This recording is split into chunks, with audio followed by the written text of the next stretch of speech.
तो जय हिंद प्यारे बच्चों। हम लोग जो है कॉम्प्लेक्स नंबर सम्मिश्र संख्या के बारे में पढ़ रहे हैं लास्ट 2-3 क्लासेस में। तो हम लोगों ने अभी तक जो है कुछ लास्ट ईयर के कुछ क्वेश्चंस डिस्कस किए थे और कुछ इसके मेथड हमने बनाए थे, ठीक है ना।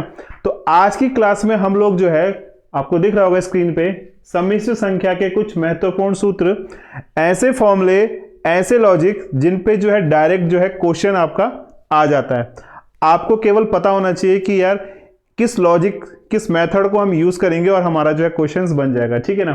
तो मैं थोड़ा बहुत डिस्कस करूंगा आज आपके साथ, ताकि जो है आपको थोड़ा सा पता चले कि एक्चुअल में हो क्या रहा है, ठीक है ना, कि क्वेश्चंस किस टाइप से हम लोग लगा सकते हैं।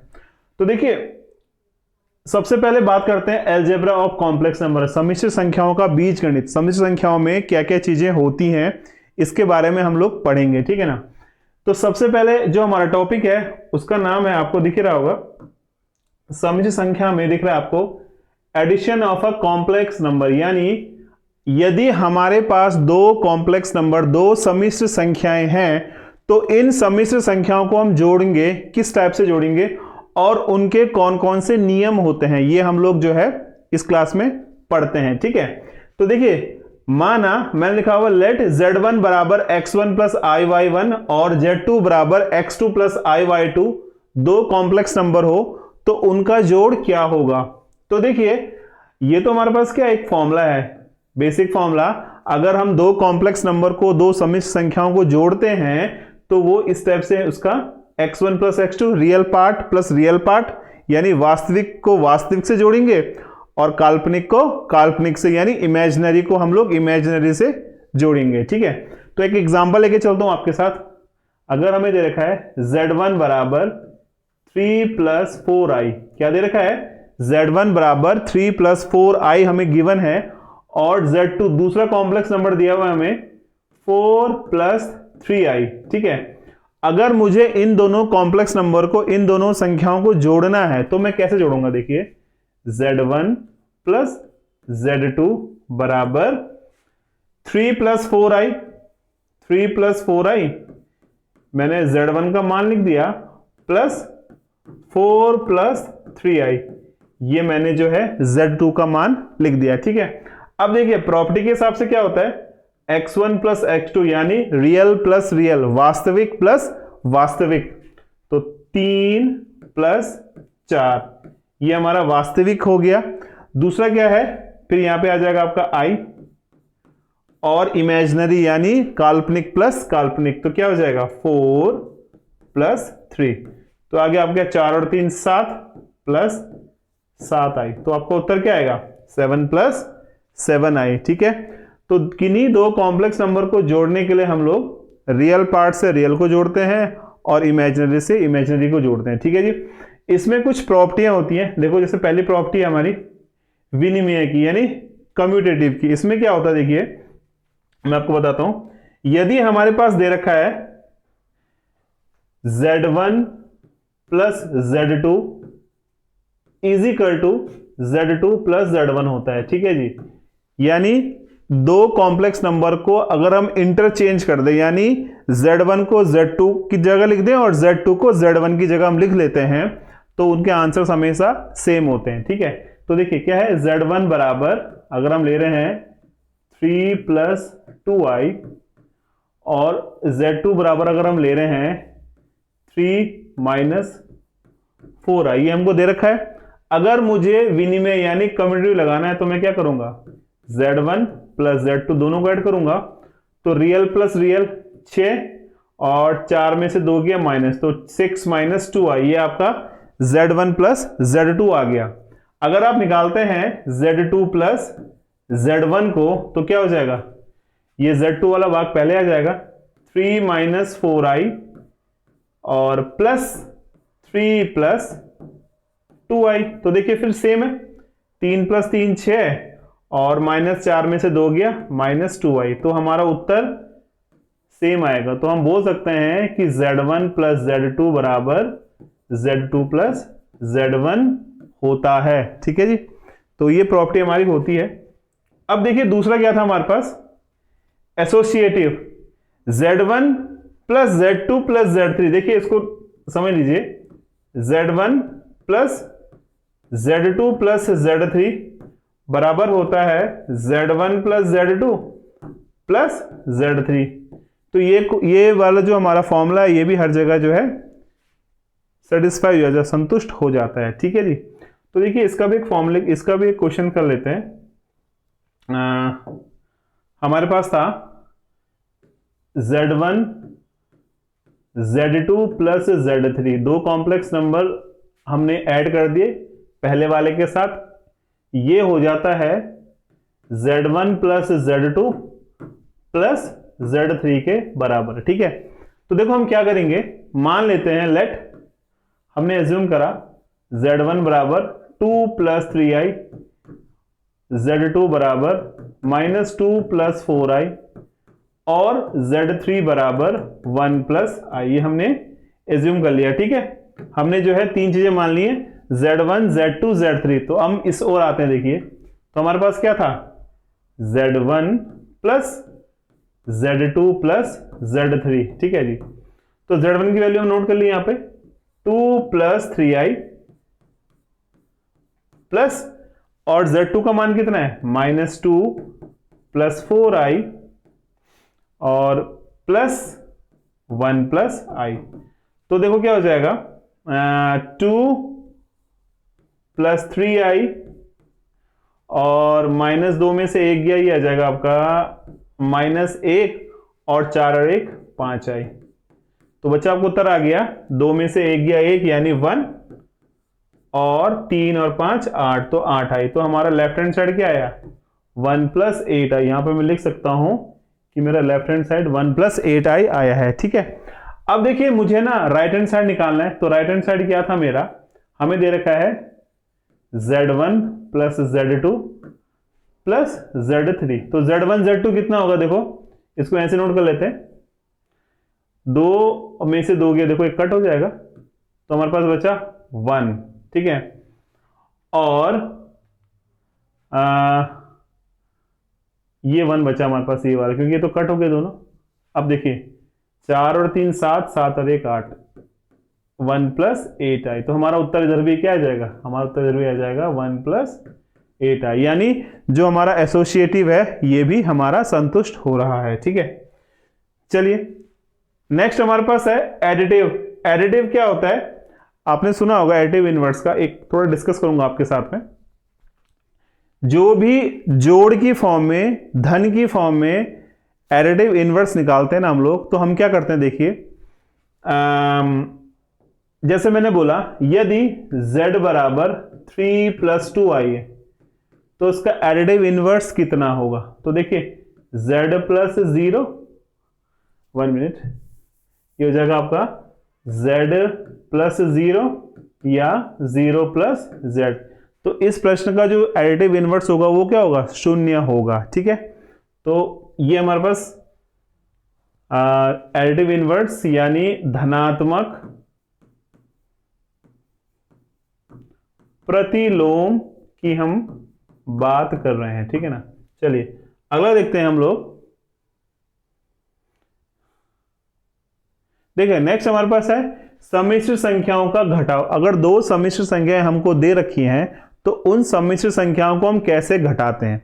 तो देखिए हमने माना लेट z1 बराबर x1 प्लस iy1 एक संख्या है और z2 बराबर x2 प्लस iy2 दूसरी संख्या है, तो हमें z1 माइनस z2 को निकालना है। तो हम कैसे निकालेंगे, देखिए एक एग्जांपल लेके चलते हैं। माना z1 बराबर हमें दे रखा है 3 माइनस 4i और z2 हमको दे रखा है कितना, 4 प्लस 5i, और हमसे पूछा है भाई कि तुम्हें z1 माइनस z2 का मान ज्ञात करना है। आपको z1 माइनस z2 का मान ज्ञात करना है। तो हम कैसे निकालेंगे, देखो तो देखो इस प्रश्न को हल करने के लिए देखो बहुत सिंपल सा लॉजिक है अपना, रियल पहले का रियल पार्ट माइनस दूसरे का रियल पार्ट, है ना।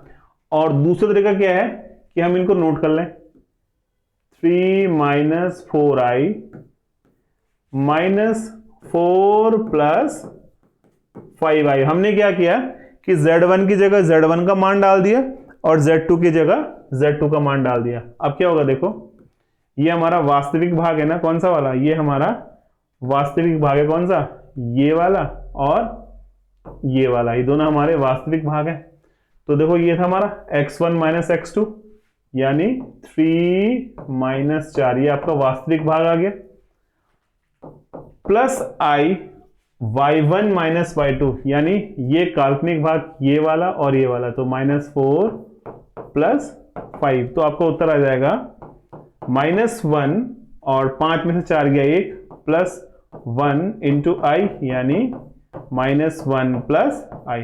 तो आपको जो घटाव है वो क्या हो जाएगा, -1 प्लस आई। तो आप इस फॉर्मूले को भी यूज कर सकते हैं। अगर आपको लगता है कि हमें ये मेथड, ये सूत्र याद रखना है तो मोस्ट वेलकम रखिए आप। और आपको लगता है कि हम डायरेक्ट कर लेंगे तो आप डायरेक्ट कर सकते हैं, ठीक है। तो बहुत सिंपल सा कॉन्सेप्ट था हमारा, प्लस का और माइनस का कॉन्सेप्ट हमारा लगभग सेम होता है, बस फर्क क्या होता है, प्लस वाले में हम प्लस करते हैं और माइनस वाले में हम माइनस करते हैं, ठीक है। आइए अगला हमारे पास है, दो कॉम्प्लेक्स नंबर को अगर हमने मल्टीप्लाई करना है, मल्टीप्लाई यानी गुना करना है, तो हम कैसे गुणा करेंगे। तो देखो सपोज अगेन वही, लेट z1 बराबर x1 plus iy1 and z2 बराबर x2 प्लस iy2 दो कॉम्प्लेक्स नंबर है, दो सम्मिश्र संख्याएं हैं, तो उन संख्याओं को हम लोग गुणा करेंगे। कैसे गुणा करेंगे, देखो एक एग्जांपल लेके चलते हैं भाई।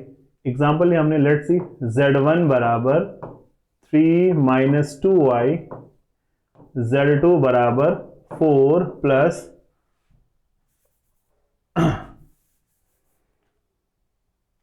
z2 बराबर 4 प्लस 6i, ठीक है जी।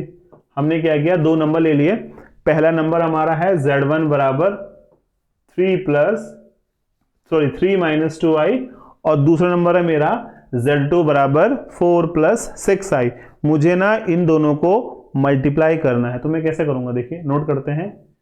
z1 z2 बराबर 3 minus 2i into 4 plus 6i। हमने क्या किया, दोनों पार्ट को लिख दिया। अब देखो अगर मैं सूत्र के हिसाब से चलूंगा तो मुझे इसको अप्लाई करना पड़ेगा, ठीक है। मैं कर सकता हूं, कोई दिक्कत नहीं, आंसर हमारे सेम ही आएंगे दोनों में।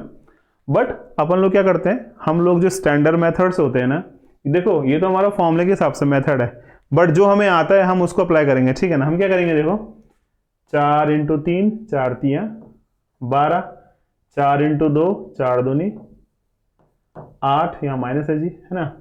फिर देखो 6 से किया, 6 3 18, तो प्लस 18 आई माइनस 6 दूनी 12। और आपको पता है आई इंटू आई, सब बच्चों को पता है कि आई स्क्वायर का मान क्या होता है, -1 होता है ना। तो क्या हो जाएगा, ये हो जाएगा +12। तो आप देखो रियल पार्ट कितना है, रियल पार्ट आपका है 12 प्लस 12 24, और 18 में से 8 गया 10, तो आपका उत्तर क्या आ जाएगा, 24 प्लस 10 आई। तो दो संख्याओं को, सम्मिश्र संख्याओं को मल्टीप्लाई करने का तरीका हमारा सिंपल सा ये होता है, ठीक है ना। तो जो आपको अच्छा लगे, आपको लगता है कि यार मुझे फॉर्मूले से अच्छा लग रहा है, तो आप फॉर्मूले को अप्लाई कीजिए। और आपको लगता है कि हम डायरेक्ट कर सकते हैं तो आप कर सकते हैं। तो देखो मेरा जो कॉन्सेप्ट आपको बताने का है, मैं दोनों से लेके चल रहा हूँ। अगर आपको लगता है जो आपको बेस्ट लगे आप उससे कर सकते हैं। इतना जरूर ध्यान रखिएगा कि जो भी आप कॉन्सेप्ट सीखें वो सटीक और स्टैंडर्ड सीखें, सही सीखें, गलत ना सीखें। अगर गलत सीखोगे तो आपका एग्जाम में टाइम भी वेस्ट होगा और आपका आंसर्स भी नहीं आएंगे, है ना। तो दोनों चीज में आप ही का नुकसान है। तो आपको क्या करना है, जितना आप पढ़ें, जितना आप सीखें, उतना जो है ना सॉलिड करके आए एग्जाम में, ठीक है ना। सारा नहीं पढ़ना है, इतना पढ़ना है कि हमारा एग्जाम क्रैक हो जाए, है ना। चलिए अगला देखते हैं हम लोग, प्रॉपर्टी ऑफ मल्टीप्लीकेशन। अगर हमें मल्टीप्लाई दे रखा है तो उस मल्टीप्लाई की प्रॉपर्टीज यानी उसके गुण क्या होंगे, ठीक है। मैं लिख देता हूं यहाँ पे, गुणधर्म किसके, मल्टीप्लाई के। मल्टीप्लाई के गुणधर्म क्या होते हैं। चलिए सबसे पहले बात करते हैं, अगर हमें दे रखा है z1 z2, तो भैया ये z2 z1 दोनों सेम ही तो होंगे। अगर आप देख लीजिए, चेक कर सकते हैं। माना अगर z1 की वैल्यू 2 प्लस आई है और z2 की वैल्यू 1 प्लस आई है, तो आप जानते हैं कि z1 और z2 का गुना z2 और z1 के गुना के बराबर हो जाएगा। ये तो भैया इंटरनेशनल ट्रूथ है, इसमें कोई दोहराया नहीं है कि गलत होगा। कोई भी दो नंबर, चाहे वो कॉम्प्लेक्स में हो चाहे वो नॉन कॉम्प्लेक्स नंबर हो, जैसे मैंने बोला भाई 2 इंटू 3 या 3 इंटू 2, बात तो एक ही है ना, ए बी या बी ए। तो मल्टीप्लाई में ना ये केस हमेशा सही होता है, ठीक है। तो आप इसको आंख बंद करके बोल सकते हैं कि हाँ भाई ये वाला ट्रू है, ठीक है जी। आइए नेक्स्ट देखते हैं हम लोग। नेक्स्ट हमारे पास था अगर एसोसिएटिव यानी विनिमय हमें कैसे करना है, ठीक है ना। तो देखो अगर हमारे पास तीन नंबर है Z1 Z2 Z3, इन दो को पैक कर लिया आपस में, और Z1 Z2 इनको पैक कर लिया। तो आप ये भी जानते हो बच्चा लोग कि Z1, आप ये भी जानते हो कि कोई भी तीन नंबर जो मल्टीप्लाई की फॉर्म में है, कोई भी तीन नंबर जो मल्टीप्लाई की फॉर्म में है, उनको अगर आप इंटरचेंज करोगे ना, मतलब फर्स्ट को सेकंड, सेकंड को थर्ड, थर्ड को फर्स्ट, आपस में इंटरचेंज भी करोगे ना, तो भी आंसर आपका हमेशा इक्वली आएगा, ठीक है। आप देख लीजिए, अगर मैं नंबर ले रहा हूं, मैं देखो नॉर्मल नंबर ले रहा हूं, ठीक है। आप ये मत समझना कि कॉम्प्लेक्स नंबर नहीं बता रहा हूं, कॉम्प्लेक्स नंबर हो चाहे नॉर्मल नंबर हो, answer will be same, answer same आएगा। मैंने Z1 बराबर 3 लिया, Z2 बराबर 2 लिया और Z3 बराबर 5 लिया। तो आप देखो इसको सॉल्व करके, Z1 यानी 3, 2 into 5 is equal to 3 into 2 into 5। तो क्या आएगा, 5 दूनी 10, 10 तियां 30, 3 दूनी 6, 6 पंजे 30। तो बच्चे लोग ये भी हमारा सही है, ठीक है ना।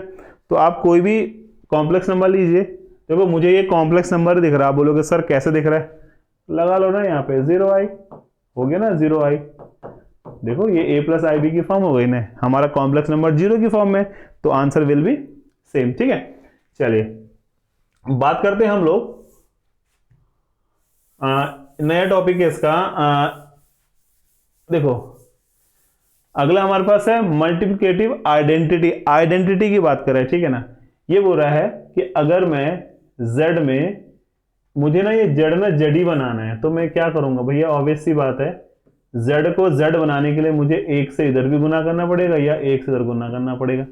तो बात तो एक ही है, z को जड़ी चाहिए, मुझे a प्लस आई बी की जगह a प्लस आई बी चाहिए, तो मैं क्या करूंगा, तो ऑब्वियस सी बात है कि मैं a प्लस आई बी को 1 से गुणा करूंगा तो a प्लस आई बी ही आएगा, है ना। तो हमेशा याद रखिएगा, जब भी आइडेंटिटी पूछता है किसकी, मल्टीप्लिकेटिव की, गुणा की, तो उसका आंसर हमेशा 1 आता है, ठीक है, ये याद रखिएगा। बाकी आप देख सकते हैं इसको, ये सेम ही लिखा हुआ है मैंने। नेक्स्ट हमारे पास डिस्ट्रीब्यूटिव है, यानी डिस्ट्रीब्यूट करना है, डिवाइड करना है, ठीक है ना। तो देखो ये भी ऐसे है, जैसे हमारे पास Z1 Z2 प्लस Z3 तीन कॉम्प्लेक्स नंबर है, तो इसको मैं ऐसे कर सकता हूं Z1 Z2 plus Z1 Z3। Obviously बात है, बिल्कुल सही है। सेम अपना मेथड, लेट्स सी, Z1 बराबर 2, Z2 बराबर 3 और Z3 बराबर 4। अब आप बोलोगे सर तो नंबर ले लिया आपने, तो भैया नंबर नहीं है ना, 0i भी तो है, आप 0i लो ना, ऐसे ही लो। अब देखो जी सॉल्व करके, Z1 इंटू Z2 आप क्या करेंगे, पहले लेफ्ट हैंड साइड सॉल्व करते हैं, तो कितना आएगा, Z1 यानी 2, Z2 यानी 3 और Z3 4। तो 4 3 7, 7 दूनी 14, तो लेफ्ट हैंड साइड आपका 14 आ गया, ठीक है ना। राइट हैंड साइड देखिए भाई, Z1 कितना है 2, Z2 कितना है 3, Z1 कितना है 2, Z2 कितना है 4। तो 3 दूनी 6 और 4 दूनी 8, और आपको पता है 8 और 6 14 होते हैं ना। तो ये लॉजिक भी आपका बिल्कुल ठीक है ना। तो आप बोल सकते हो कि जब भी डिस्ट्रीब्यूटिव लॉ आता है, यानी हम लोग उसको मतलब उसको विभक्त करना है, डिस्ट्रीब्यूट करना है, बांटना है, ठीक है ना, तो उस केस में ये प्रॉपर्टी हमेशा ट्रू होती है, याद रखिएगा इस चीज को। अब थोड़ा हम चलते हैं अपने नेक्स्ट प्रॉपर्टी की ओर। चलिए नेक्स्ट हम बात करते हैं कॉन्जुगेट की। आपको पता है कॉन्जुगेट यानी,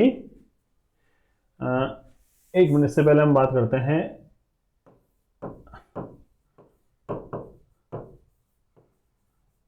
कॉन्जुगेट यानी संयुग्म की। मैंने आपको लास्ट क्लासेस में बताया था कि बच्चा लोग संयुग्म क्या होता है। देखिए संयुग्म क्या होता है, यदि हमें दे रखा है z बराबर a प्लस आई बी, हमें दे रखा है z बराबर a प्लस आई बी। देखिए तो z बार क्या होगा, z बार होगा आपका a माइनस आई बी। याद रखिएगा हमेशा जो कॉम्प्लेक्स नंबर होगा जिसमें i का मल्टीप्लाई होगा उसका साइन चेंज होगा। जैसे एग्जांपल लेके चल रहा हूं मैंने बोला z बराबर माइनस थ्री प्लस टू आई हमको दे रखा है, ठीक है ना। तो z बार क्या होगा, तो देखिए z बार क्या होगा माइनस थ्री माइनस टू आई। मैंने आपसे क्या बोला था, जो भी आपका कॉम्प्लेक्स भाग होगा ना, ये वाला जो भी आपका कॉम्प्लेक्स भाग होगा वो जो है ये वाला, इसके रूट चेंज होंगे, है ना, सॉरी इसके साइन चेंज होंगे, रूट नहीं इसके साइन चेंज होंगे। तो इसको हम बोलते हैं मॉड्यूलस, यानी सॉरी कॉन्जुगेट बोलते हैं, मॉड्यूलस नहीं कॉन्जुगेट बोलते हैं, ठीक है ना, संयुग्म बोलते हैं। तो देखिए इसकी कुछ प्रॉपर्टीज होती है, मैं आपको डिस्कस करता हूं। देखिए पहली प्रॉपर्टी हमारे पास है, अगर मैंने बोला बच्चा लोग z बार का होल बार, तो इसका मतलब z ही होता है। आप देखिए अगर किसी भी कॉम्प्लेक्स नंबर का, किसी भी सम्मिश्र संख्या का मैं कॉन्जुगेट निकालूं तो उसका उत्तर क्या होगा, कॉन्जुगेट का कॉन्जुगेट निकाल रहा हूं मैं क्या कर रहा हूं, कॉन्जुगेट का कॉन्जुगेट निकाल रहा हूं, संयुग्म का संयुग्म निकाल रहा हूं, तो उसका उत्तर हमेशा कॉम्प्लेक्स नंबर यानी सम्मिश्र संख्या ही आएगा। एग्जांपल लेके चलते हैं, मैंने बोला z बराबर थ्री प्लस टू आई, ये मेरे पास कॉम्प्लेक्स नंबर सम्मिश्र संख्या है, ठीक है ना। अगर मैं z बार निकालता हूं तो क्या आ जाएगा, मेरा आ जाएगा थ्री माइनस टू आई। मुझे क्या दे रखा है, z बार का बार यानी कॉम्प्लेक्स नंबर का, कॉम्प्लेक्स के नंबर का कॉन्जुगेट का भी कॉन्जुगेट यानी अगेन बार, तो वो ऑब्वियसली बात है थ्री प्लस टू आई आ जाएगा जी ना। तो जो हमारा उत्तर आएगा ना वो क्या आएगा, z बार का बार आपका z ही होता है। इसको आप याद रखिएगा, ये ऑब्जेक्टिव क्वेश्चंस का पेपर है हमारा, तो एक छोटा क्वेश्चन एग्जाम में पूछा सकता है कि z बार के बार का बार क्या होता है ना। तो z बार के बार का बार जो है ऑब्वियस सी बात है जो वो क्या होगा, वो आपका z ही होगा, ठीक है। अगला ये, यदि हमें दे रखा है दो कॉम्प्लेक्स नंबर दिए हैं, एक कॉम्प्लेक्स नंबर z है और वन मिनट, कॉम्प्लेक्स नंबर दे रखा है हमें z और उस कॉम्प्लेक्स नंबर का हमें बार दे रखा है, कॉम्प्लेक्स नंबर और उसका हमें कॉन्जुगेट दे रखा है, तो इसका उत्तर क्या आएगा। तो एक एग्जांपल से सॉल्व करते हैं, आपको समझ में आ जाएगा, ठीक है ना। मैंने माना लेट्स सी z बराबर थ्री माइनस टू आई, तो बच्चा लोग z बार क्या होगा थ्री प्लस टू आई। हमें ना इन दोनों को ऐड करना, इन दोनों को जोड़ना है, तो क्या हो जाएगा z प्लस z बार यानी थ्री माइनस टू आई प्लस थ्री प्लस टू आई। तो देखिए टू आई से टू आई कट गया, कितना आया 6 आया ना। तो मैं इसको ऐसे नहीं बोल सकता z प्लस z का बार is equal to two times of real part of z, बोल सकता हूं ना भाई, इसको मैं रियल पार्ट ऑफ z नहीं बोल सकता क्या, टू टाइम्स ऑफ। देखिए अगर हमें z प्लस z बार क्या होगा, रियल पार्ट ऑफ z हो जाएगा, ठीक है, to times of real part of. देखो यहां पे आ गया ना 6 को मैं लिख सकता हूं ऐसे टू टाइम्स ऑफ 3, और आपको पता है 3 क्या है, 3 जो है इस रियल पार्ट, इस z का जो रियल पार्ट है ना, तो to times of real part of z यानी ये आपका वास्तविक संख्या वाला पार्ट है, ठीक है ना। चलिए एक और एग्जांपल करते हैं इसका। सेकंड एक प्रॉपर्टी और लेके चल रहा हूं मैं, यदि किसी कॉम्प्लेक्स नंबर को z माइनस z बार कर दें तो क्या आएगा। अभी मैंने क्या किया था, दोनों को ऐड किया था, कॉम्प्लेक्स नंबर और उसके कॉन्जुगेट को हमने क्या किया था, संयुग्म को हमने जोड़ा था। अब हम लोग क्या करेंगे, उसके इस दोनों को माइनस करते हैं, ठीक है। तो लेट्स सी z बराबर थ्री प्लस टू आई और z बार क्या होगा आपको पता ही है, ये हो जाएगा 3 माइनस 2i। तो देखिए हमें क्या निकालना है, z माइनस z बार, हमें क्या निकालना है, z माइनस z बार हमको निकालना है। तो हम कैसे निकालेंगे, देखिए z की वैल्यू डालते हैं 3 प्लस 2i और माइनस 3 माइनस 2i। तो देखो क्या हो जाएगा, ये हो जाएगा आपका 3 प्लस 2i माइनस 3 और माइनस माइनस प्लस 2i। तो देखो भाई इस 3 से 3 कट गया, कट कितना आया, ये आया आपका 2i 2i 4i। तो मैं इसको लिख सकता हूं 2 times of imaginary part of z, यानी इमेजिनरी पार्ट यानी काल्पनिक नंबर को अगर हम 2 से गुणा करें तो इसके बराबर नहीं आ रहा। तो मैं लिख सकता हूं कि 2 times of imaginary part of z। तो मेरी एक प्रॉपर्टी ये भी होती है बच्चा लोग, ये मैं आपको कॉन्जुगेट्स की प्रॉपर्टी सिखा रहा हूं, ठीक है ना। चलिए अगली प्रॉपर्टी डिस्कस करते हैं। यदि z प्लस z बार, यदि z प्लस z बार बराबर 0 हो, क्या हो, यदि z प्लस z बार बराबर 0 हो तो z जो है इमेजिनरी होगा। क्या होगा, z जो है इमेजिनरी यानी काल्पनिक होगा, ठीक है, याद रखिएगा। ये पूछते नहीं है बट हमें पता होना चाहिए, ठीक है ना, थोड़ा बहुत पता होना चाहिए कि जो हम पढ़ रहे हैं ना उसका लॉजिक क्या है, ठीक है ना। यदि z प्लस z बार का मान 0 है, z प्लस z बार का मान 0 है तो z क्या होगा, z जो है प्योरली इमेजिनरी यानी शुद्ध रूप से काल्पनिक होगा, ठीक है। अब देखिए एक और प्रॉपर्टी डिस्कस करते हैं हम आपके साथ। यदि z बराबर z बार है, मैंने बोला यदि z बराबर z बार है तो जो z है ना वो प्योरली शुद्ध रूप से रियल यानी वास्तविक होगा। क्या होगा, शुद्ध रूप से रियल यानी वास्तविक कहलाएगा, ठीक है। चलिए अब थोड़ा डिस्कस करते हैं मॉड्यूलस के बारे में, क्योंकि हम थोड़ा सा हर टॉपिक डिस्कस कर लेंगे तो हमारे से रहेगा, ठीक है ना। मापांक, देखिए बच्चा मॉडुलस क्या होता है, यदि z बराबर हमको दे रखा है a प्लस आई बी तो मॉड ऑफ z कितना होगा, ये होगा आपका real part plus imaginary part का स्क्वायर, ठीक है। एक एग्जांपल लेके चलता हूं मैं, लेट्स सी एन एग्जांपल है z बराबर -3 प्लस 2i तो मॉड ऑफ z कितना होगा, ये होगा आपका अंडर रूट रियल पार्ट का स्क्वायर प्लस इमेजिनरी पार्ट का स्क्वायर थे, यानी 9 प्लस 4 बराबर 9 और 4 13, रूट 13 आपका उत्तर आ जाएगा, ठीक है। चलिए एक चीज मैं आपको और बताना चाह रहा था, अगर मुझे ना मल्टीप्लिकेटिव इनवर्स, ठीक है ना, मल्टीप्लिकेटिव इनवर्स यानी गुणोत्तर प्रतिलोम निकालना है। क्या निकालना है, मुझे निकालना है गुणोत्तर प्रतिलोम।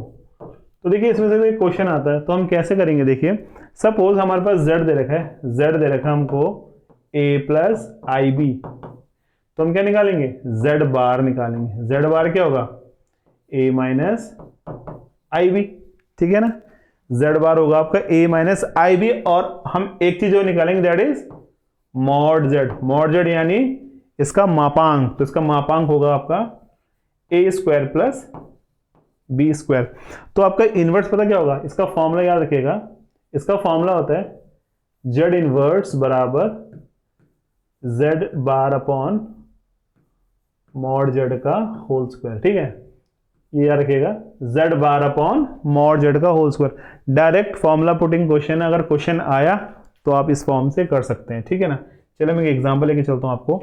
यदि हमें दे रखा है z बराबर 3 माइनस 2i और हमसे पूछा है इसका z इनवर्स निकालो, क्या निकालो, गुणोत्तर प्रतिलोम, है ना, ये निकालना हमने।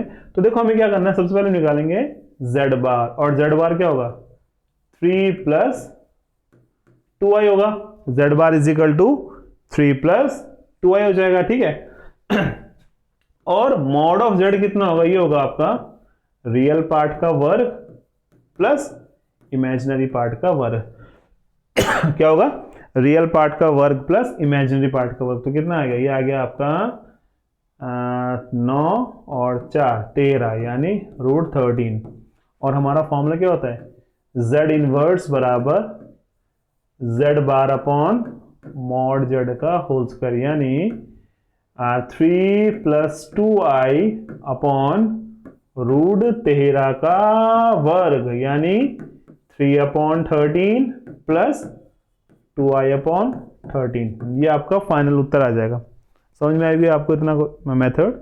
चलिए एक आपको लास्ट और बता रहा हूँ कॉम्प्लेक्स नंबर का, इसके बाद हम इसको चैप्टर को क्लोज कर सकते हैं।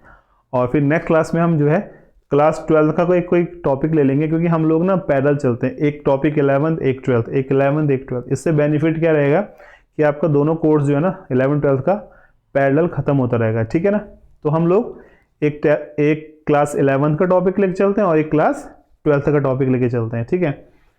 तो चलिए, अगर हमें दे रखा है z बराबर 3 प्लस 2i, क्या दे रखा है, z बराबर 3 प्लस 2i, और हमको इसका एडिटिव इनवर्स निकालना है, यानी धनात्मक प्रतिलोम निकालना है। क्या निकालना है, धनात्मक प्रतिलोम। थोड़ा हिंदी के वर्ड्स थोड़ा टिपिकल से होते हैं ना, थोड़ा बोलने में थोड़ा डिफिकल्टीज आती हैं कभी कभी, बट कोई नहीं, हम ट्राई कर रहे हैं कि हिंदी के वर्ड्स भी इसमें मैक्सिमम यूज़ किए जाएं। जो टर्म्स होती हैं आपकी, लैंग्वेज तो हमारी हिंदी है ही, बट जो बोलने का जो टर्म्स का जो बोलने का जो वो है ना, टर्म्स किस टाइप से टर्म्स होंगी हिंदी में, तो वो थोड़ा सा समझ सकते हो आप लोग।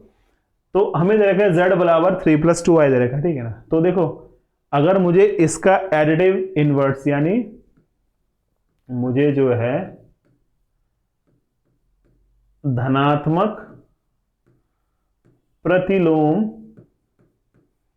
निकालना है, तो मैं कैसे निकालूंगा, मुझे इसका धनात्मक प्रतिलोम निकालना। तो बच्चे लोग आपको क्या करना है, जो आपको क्वेश्चन दे रखा है ना, इस क्वेश्चन में मैं क्या ऐड करूं, इस क्वेश्चन में मैं कितना ऐड करूं जिससे मेरा उत्तर 0 आ जाए, क्या आ जाए, 0 आ जाए। तो आपको दिख रहा होगा, बस 3 में -3 ऐड कर दो और 2i में -2i ऐड कर दो, तो ये इसका जो है एडिटिव इनवर्स हो जाएगा, धनात्मक प्रतिलोम हो जाएगा।